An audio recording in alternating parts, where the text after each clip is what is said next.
Dr. Weiner, thank you so much. Tell me a little bit about your recent paper on the UN Oil for Food program and bribery, and tell us what you found. Well, this is looking at bribery on a global scale. Most studies of bribery are very local, bribing local officials. This is unusual that you had a group of managers and companies from around the world going to one country, Iraq, and either paying bribes or not paying bribes associated with Iraq's attempt to circumvent UN sanctions during the Saddam Hussein era. We looked at actual data. Usually studies of bribery focus on perceptions or surveys, and these can easily be wildly off. The UN collected the data on actual bribes after the program and published every single piece of information, including who was asked for a bribe, how much the person was asked for, whether they paid, and if so, how much. We use this data in its typical statistical analysis, and we look to ask the question, what determines managerial behavior? Why do some managers bribe and some don't? And we found three important things. The first is that widely used measures of whether countries tend to be clean or dirty don't explain the behavior of managers from those companies at all. In other words, there's really no relationship between the behavior of managers when they're actually out there faced with the dilemma of how much to pay and the reputation of their home country.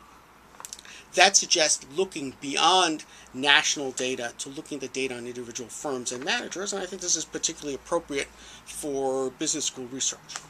When we got to looking at the actual firms, we found that stakeholders matter. There's a big discussion in the literature about who are the stakeholders for firms, and the truth is, a good assumption about stakeholders for management, the primary stakeholder is the management itself. And we found is that managers of firms where the manager was more likely to share in the gains from a bribe were the most likely to bribe. Typically smaller privately held firms where the manager was likely to be an owner as well.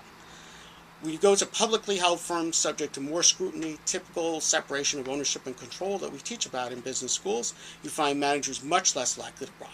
And then finally, managers of state-owned companies were the least likely to bribe. These are the companies in which the manager has no equity stake and in which, in a sense, the people own the firm.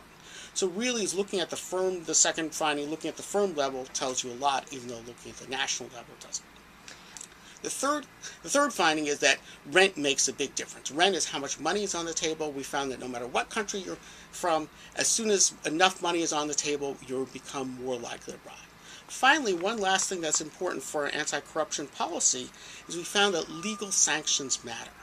Countries that make foreign bribery illegal are less likely to have their managers bribing. And there's a lot of question about whether international legal regimes make a difference. We found that at least in the Oil for Food program, they made a big difference and they affected people's behavior. This is another example of why looking at policy issues in international contexts is really what you need to do in order to understand them. I think most people are not aware that bribery of foreign officials is not illegal in most countries and in fact is part of doing business. The U.S. has made foreign bribery illegal since the 1970s with the Foreign Corrupt Practices Act. No other country in the world has a long history of illegal foreign bribes. Some of the other countries have made bribery illegal for foreign officials in the last 10 years. Those are the ones we found less likely to bribe. But in most countries in the world, it's perfectly legal to bribe foreign officials. And can you tell us why these findings are important for the international community and the policy community here in Washington? Well, corruption is a big problem everywhere, especially in the developing world. And our policy community here in Washington is very focused on international development. One of the questions is, how can we discourage corruption? And corruption is something that goes across countries and across time. And one focuses trying to change the culture. And trying to change the culture is difficult. This study suggests trying to change the culture isn't necessary. That what you need is some good, tough laws and regulation and some enforcement that didn't eliminate bribery, but it tended to make it less likely to occur. And so there's some frustration in the international community, how will we ever fight bribery? But this is evidence that the law actually does make a difference. And that kind of evidence is very difficult to find, in part because bribery is such a shadowy and shady practice. It's difficult for us to know, as researchers, who's bribing and who isn't. This is a rare opportunity to lift the veil on bribery and say, all right, who actually did bribe?